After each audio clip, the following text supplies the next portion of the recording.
అనుదిన అరుణోదయ స్తుతి కార్యక్రమంలో ప్రతిరోజు అనుదినము దేవుణ్ణి స్తుతిస్తున్న ప్రియ సహోదరి సహోదరులందరికీ ప్రభువైన యేసుక్రీస్తు నామములో వందనాలు తెలియజేస్తున్నాం.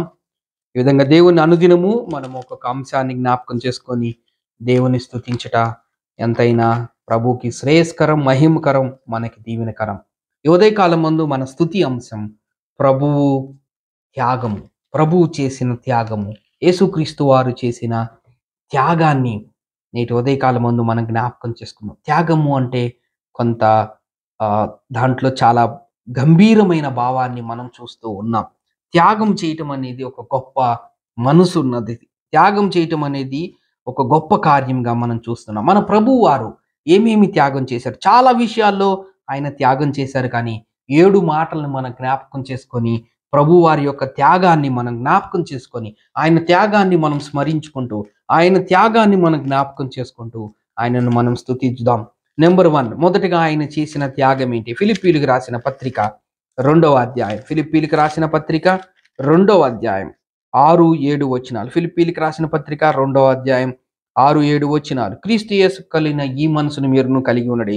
ఆయన దేవుని స్వరూపమును కలిగిన వాడై ఉండి దేవునితో సమానంగా ఉండుట విడిచిపెట్టకూడని భాగ్యమని ఎంచుకొనలేదు, కానీ మనుష్యుల పోలికగా పుట్టి దాసుని స్వరూపం ధరించుకొని తన్ను తానే రిక్తునిగా చేసుకొనెను. దేవుడు మనుష్యుడయ్యాడు. ఇది ప్రభువైన యేసుక్రీస్తు వారు చేసిన త్యాగాల్లో ఒకటి. అంటే మనం ఇది నెంబర్ 1, నెంబర్ 2 అని కాదు, కానీ 7 త్యాగాలు మనం జ్ఞాపకం చేసుకుంటూ ఉన్నాం. ఈ ఉదయకాలం ముందు మనం జ్ఞాపకం చేసుకునే 7 త్యాగాల్లో నెంబర్ 1, ఆయన దేవుని స్వరూపం కలిగిన వాడు. ఆయన దేవుడై ఉన్నాడు, దేవునితో సమానంగా ఉన్నాడు. కానీ ఆ ఉన్నత తత్వాన్ని, ఆ గాన ప్రతిగానములతో కొనియాడబడుతున్న ఆ శ్రేష్టమైన, ఎవరూ సమీపింపరాని స్థితిలో ఉన్న ఆయన మాత్రమే వసించగల ఆ దేవాతి దేవుడు, ఉన్నత స్థలములో ఉండిన వాడు, ఆయన మనుష్యుడయ్యాడు. దేవునితో సమానంగా ఉండుట విడిచిపెట్టకూడని భాగ్యమని ఎంచుకొనలేదు, కానీ మనుష్యుల పోలికగా, మన పోలికగా పుట్టి దాసుని స్వరూపం ధరించుకొని తన్ను తానే కలువరి శిలువలో రిక్తునిగా సమర్పించుకొని ప్రాణత్యాగం చేసిన ఆ యేసు ప్రభు వారి యొక్క త్యాగాన్ని ఉదయకాలం ముందు జ్ఞాపకం చేసుకుంటూ ఉన్నాం. నెంబర్ 1, దేవుడు మనుష్యుడయ్యాడు. ఇది ప్రభు అయిన యేసుక్రీస్తు వారు చేసిన త్యాగం. ఎవరైనా మనుషులు దేవుళ్ళుగా అవ్వటానికి ప్రయత్నం చేస్తారు, లేదంటే గొప్పవాళ్ళుగా అవ్వటానికి ప్రయత్నం చేస్తారు. కానీ మన ఆరాధికుడు, మన సృష్టికర్త, మన విమోచకుడు, మనం నమ్ముకున్న దేవుడు, మనల్ని నడిపించే దేవుడు ఎలాంటి దేవుడు అంటే ఆయన దేవుడై ఉండి మనుష్యుడయ్యాడు. ప్రియులారా, 2వ మాట హెబ్రీయులకు రాసిన పత్రిక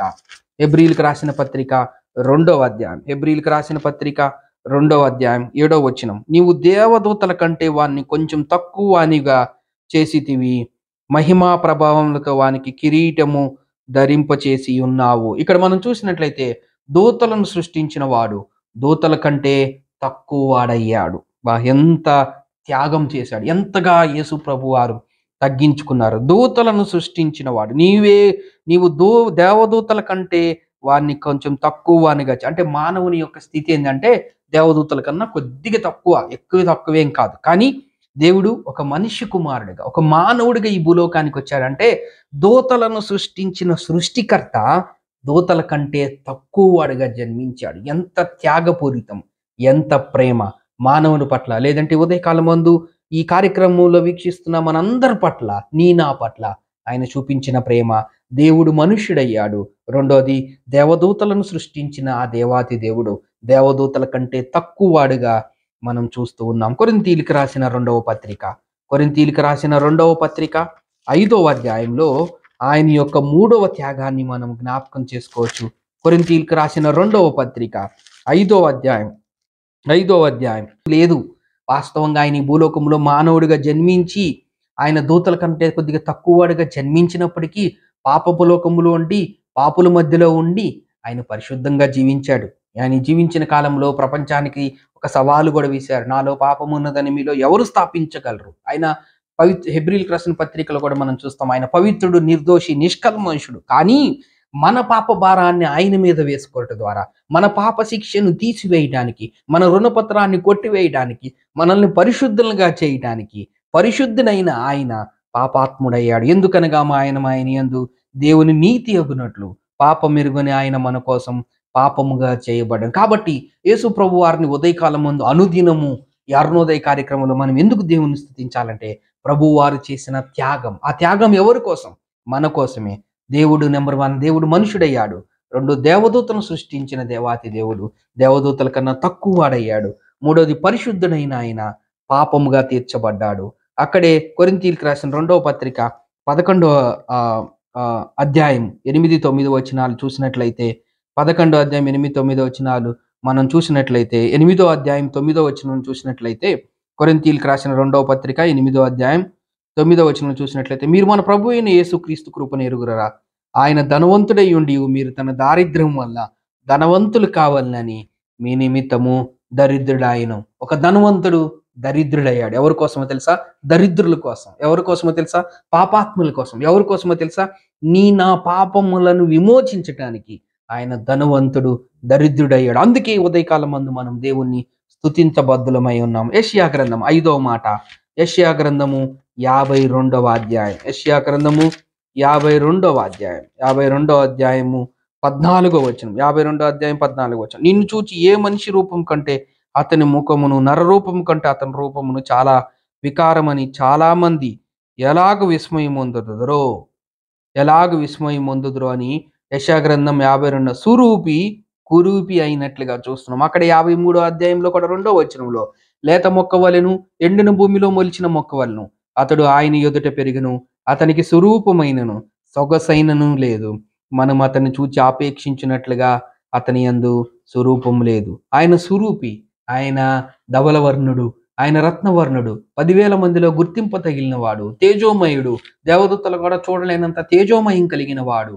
ఆయన కళ్ళు, ఆయన చెవులు, ఆయన వస్త్రాలు, ఆయన నేత్రాలు కదా, ఆయన జుట్టు హిమమంత తెల్లనిగా అగ్నిజ్వాలల వలె, ఆయన పాదములు, ఆయన వస్త్రాలు, ఇంత శక్తివంతమైన తేజోమైన ఆయన స్వరూపి అయిన ఆయన కురూపి అయ్యాడు కేవలం మన కోసం మాత్రమే. అపోస్తుల కార్యములు 6వ మాటగా అపోస్తుల కార్యములు 10వ అధ్యాయం, అపోస్తుల కార్యములు 10వ అధ్యాయం 42వ వచనంలో ఈ విధంగా మనం చూడగలం. అపోస్తుల కార్యములు 10వ అధ్యాయం 42వ వచనంలో ఈ విధంగా రాయబడి ఉంది. ఇది ఒక దేవుడు సజీవులకును మృతులకును న్యాయాధిపతిగా నియమించిన వాడు ఈయనే అని ప్రజలకు ప్రకటించి దృఢసాక్ష్యం ఇవ్వాలని మాకు ఆజ్ఞాపించును అని మనం చూస్తూ ఉన్నాం ప్రియులారు. ఇక్కడ తీర్పు పొందుతున్నట్లుగా చూస్తున్నాం. అంటే న్యాయాధిపతి అయిన దేవుడు ఈ లోకాధికారుల ముందు తల వంచాడు. అంటే ఆయనే ఒక న్యాయాధిపతి. రేపొద్దున 2వ రాకడలో మనం ఎత్తబడిన తర్వాత ధవల సింహాసనం మీద ఆయన కూర్చొని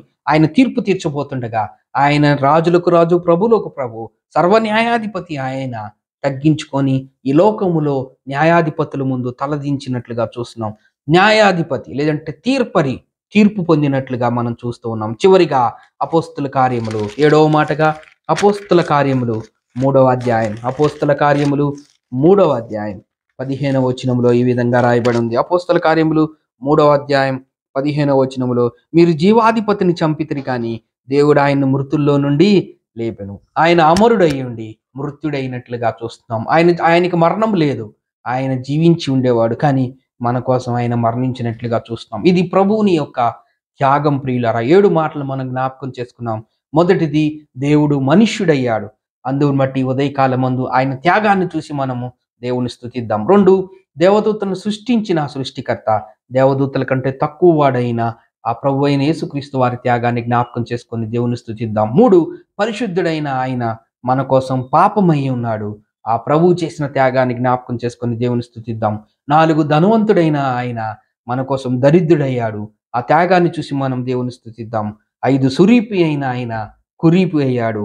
ఆ త్యాగాన్ని చూసి మనం దేవుని స్తుతిద్దాం. తీర్పు పొందాడు. ఆ త్యాగాన్ని చూసి మనము దేవుని స్తుతిద్దాం. చివరిగా అమరుడు, మరణము లేనివాడు, మన కోసం మరణించిన ఆ ప్రభు త్యాగాన్ని జ్ఞాపకం చేసుకొని మనసారా దేవుని స్తుతిద్దాం. దేవుడు ఈ కొన్ని లేఖన భాగములు మన ఆత్మీయ జీవితానికి మేలుకరంగా దేవుడు దయచేయును గాక. ఆమేన్.